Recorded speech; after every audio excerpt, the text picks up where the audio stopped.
শনিবার অর্থাৎ আজ চৈত্র সংক্রান্তি, আর এই উপলক্ষে রাজ্যের বিভিন্ন স্থানে চড়ক মেলার আয়োজন করেছেন হিন্দু ধর্মাবলম্বী মানুষ। এদিন ঐতিহ্যবাহী লোক উৎসবকে কেন্দ্র করে সাধারণ মানুষের মধ্যে ব্যাপক আনন্দের জোয়ার দেখা যায়।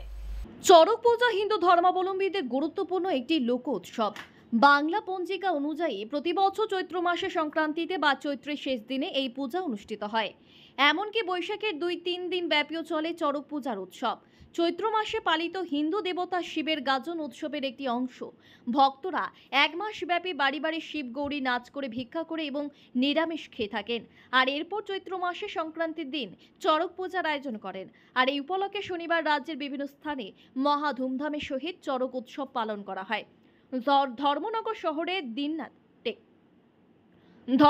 শহরের দীননাথ নারায়ণী বিদ্যামন্দির মাঠেও চড়ক পূজার আয়োজনের দৃশ্য দেখা যায়।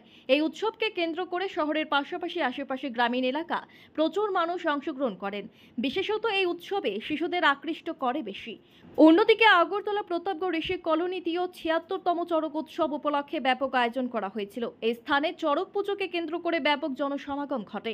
সর্বোপরি চড়ক মেলাকে কেন্দ্র করে রাজ্যের বিভিন্ন স্থানে কচিকাঁচা থেকে শুরু করে আবাল বৃদ্ধদের মধ্যে আনন্দের জোয়ার দেখা যায়।